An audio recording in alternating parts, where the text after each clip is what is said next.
How y'all doing? And thanks for tuning in to Wicked Warnings, your number one source for construction and emergency safety and strobe lighting equipment for cars, vans, buses, bicycles, tricycles, SUVs, planes, trains, everything between, including this beautiful 2022 Dodge Ram 2500.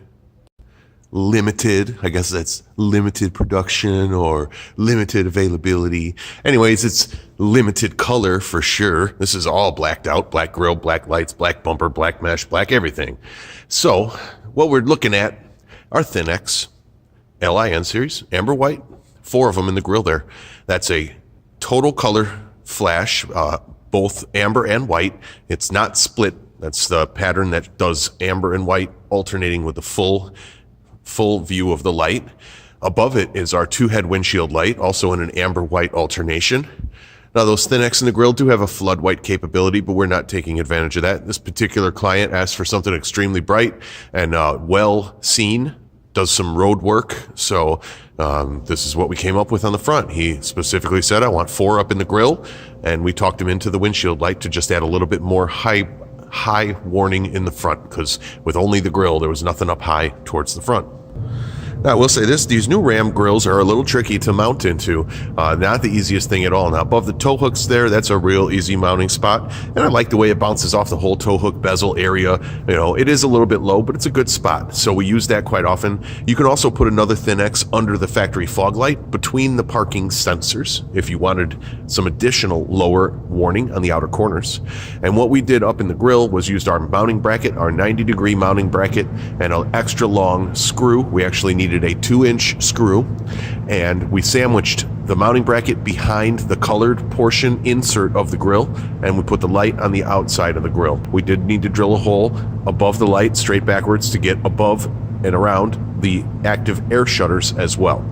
As I said, all in all, the Ram grill's a little tricky to get into, but this one turned out pretty nice. On the windshield light, we're using a dual lock VHB mount on it. Comes with suction cups, but you can get that dual lock Velcro at any home improvement store, and you can apply that on your own if you'd like. And as a quick shout out to some real friendly folks over at Homer Township. If you're on the road and you see them, give them a wave, let them know you saw their car and truck build over on our channel. By the way, have I mentioned before that we do door card graphics like that? So if you happen to be in the area and you need some graphics printed, let us know. We'll be happy to take care of that for you while your truck is here. Alrighty, around the back of this truck, we did something a little bit different. I wanted to get some high warning, and it was imperative that this warning was as bright as possible. We were not allowed to do a light bar or anything that could get caught up in car washes or decrease our height for parking in a garage at home. Obviously, this is a truck that probably gets taken home. It's a nice new truck. So we wanted to keep it as discreet as we could. It has a dark tinted window from the factory, and there's limited space inside that window. So we're using our Thin-X strip. It's a 15.5 inch version. We're using 5 of them back here. And I synchronized 3 of them together underneath the tailgate just to give you a bold alternate color flash. And I did that because as you back far away from the vehicle, I'm hoping that those being the full color display, meaning the whole stick is lighting both colors, not alternating like above it, that it'll give it a bigger, better punch. And you've seen me do 2 of these on the outer edges on lots of trucks before. This Dodge had nothing really preventing me from doing a 3rd one. However, it does have a spare tire access, so I couldn't do the 228s that I wanted. I could have, on a Ford, we can do 228. On the Dodge, there was still a ring there for the wrench to lower the tire, I believe, that would get blocked, and I didn't want to do that. So we did 315s. That's what we ended up with. Above it on the cab, I supplemented the VHB that's already on it with some more VHB, made sure that I had VHB basically end to end on that light. Truthfully, took the small pieces off and reapplied our VHB end to end. You can see our website link to that VHB we use right here, just to give me a more permanent full-length bond on it. Underneath the tailgate, I use a supplied VHB pads with the primer promoter. We're also going to link that. And that was just fine under the tailgate. We also supplement that with a little bit of RTV sealant on the top and some little dabs of it in between the pads. Works just fine. But up on the cab of the truck, I want to make sure that car washes and everything else, we're not going to end up having any issues with those lights. So we went full-length VHB on it and was able to actually tuck the wire right in the channel next to the window coming down. And I just used a little RTV, little pea-sized dabs of RTV silicone in the channel, tucked in the wire tightly, taped it up, let it dry overnight, and now that wire's nice and secured, running right down the black window. You really can't see it. And for basically a company truck for a public works road commission, I think this turned out really nice. It gives him the high warning in the back of a light bar without having it. Keeps them outside the vehicle, so they're definitely much brighter compared to behind that dark tinted window. And when they're off, doesn't look too bad either. So particularly, I like this project for a Dodge. Dodges are a little difficult to upfit, especially because you can't really mess with any of their headlight or tail lights yet, being that the way they're controlled through the computer. We personally at Wicked, I don't like to use the vehicle computer as a tool to manipulate the lighting. I like to let the vehicle computer only worry about vehicle tasks. So with these Dodges, we haven't yet perfected a method to manipulate that wiring without involving the vehicle computer as a tool, and we don't want to do that. We want that vehicle computer left clean, alone, so you never have any issues with that.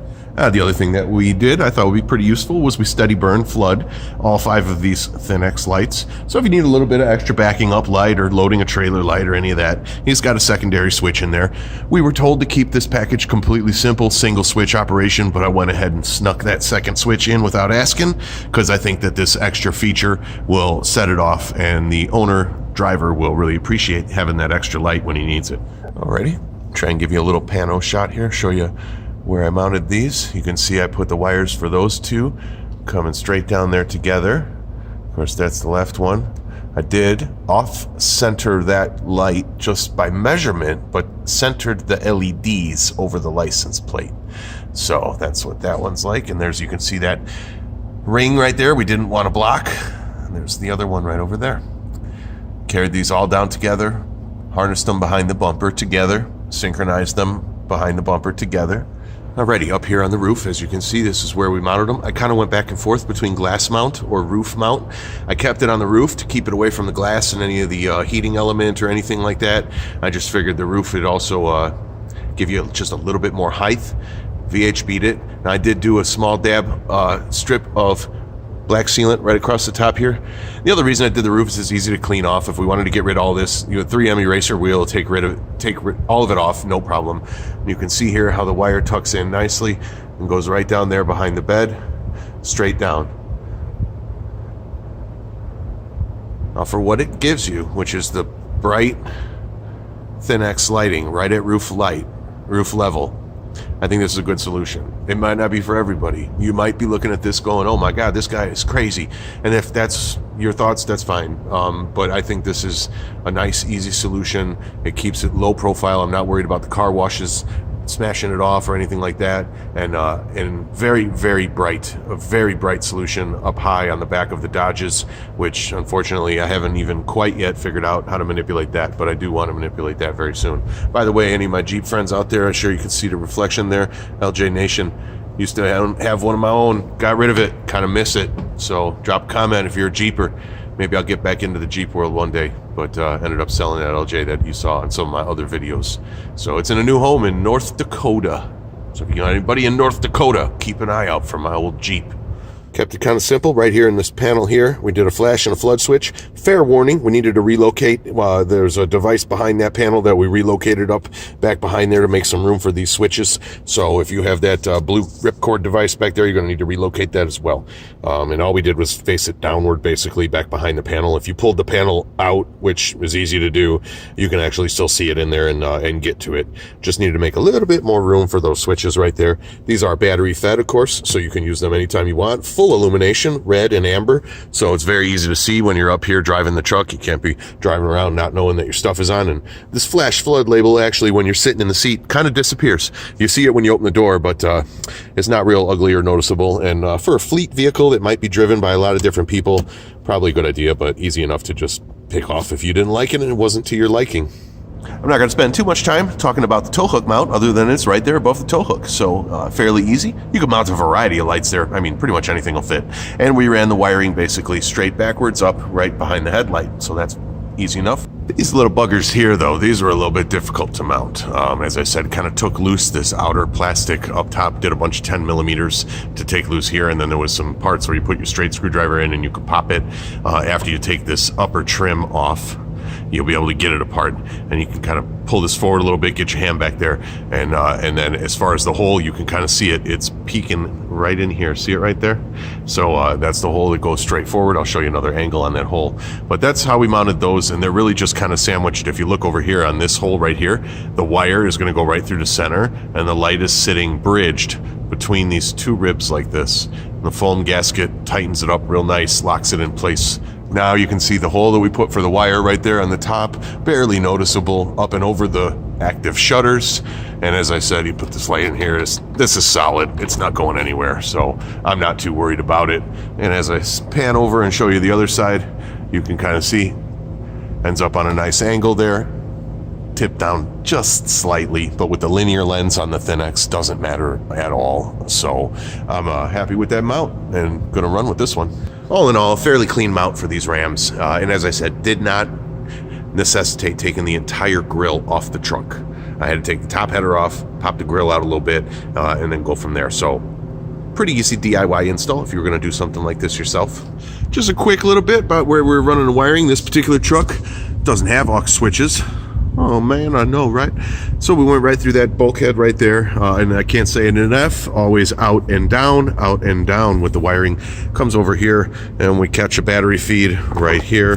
That's where our fuse is, labeled it, tucked it in, grabbed a battery feed right there. So fairly easy to wire this one in. Alrighty, so I'll close out this video kind of talking just a little bit more about all the parts on this and how it goes together. That way, if you're to do this build on your own, you got kind of an idea. We've got 4 Thin-X Lin Series Amber White in the front grille. We extended each one of those Thin-X with our 22-5 to just make it easy and give us all the functions of each one of those lights. And at the fender, under the hood, we joined that down to a single 18.2 and took it inside to the switch. Very easy. So we're going to supply you 25 feet of 22.5 to extend those Thin-X up to the fender area. We're also going to supply you some 1/8, some 3/16, and some 1/4 inch heat shrink variety to make sure all your connections are good and waterproof. Above that is the windshield light. That comes with everything it needs, and it has a cigarette lighter cord on it from the factory. Of course, we needed to cut that off to use the switch, so you will need to cut that off on the windshield light to hardwire it. Once you cut it off, there's 5 wires underneath there, but basically all you need to worry about is red and black and blue, and you can power with red and black, set pattern with blue. We have a fuse kit underneath the hood. From the battery fuse, we ran a 16.2 into the cabin of the truck. Now, the only length we have 16.2 available is 25 feet, so we're going to go ahead and include that in this bundle as well to give you the adequate length to get into the cab of the truck from the fuse at the battery and for any other needs you might have. Running forward from the tailgate, as well as the bulkhead right in the front of the bed where the 2 Thin-X join on the back window, we have 18.3. So we're going to put 50 feet of 18.3 in there as well. That'll give you more than enough to go from the back tailgate all the way forward, and from the front higher Thin-X in the back forward. Now we're using just a little bit of 22.5 to extend one of those Thin-X, the passenger, over to the driver, and we will have that little cutoff left from the front 4 lights of 22.5. Then you join those 2 together, synchronize them, and carry an 18.3 forward. We got 2 rocker switches. One was amber, one was red. We got 3M primer promoter for the adhesion sticky, and we have that 3M by the roll if you want to buy the long length of 3M for the top lights. We're going to put links into all of that. I don't have any other real behind the scenes data for this build. This is it. I'm trying to explain everything and how we did it.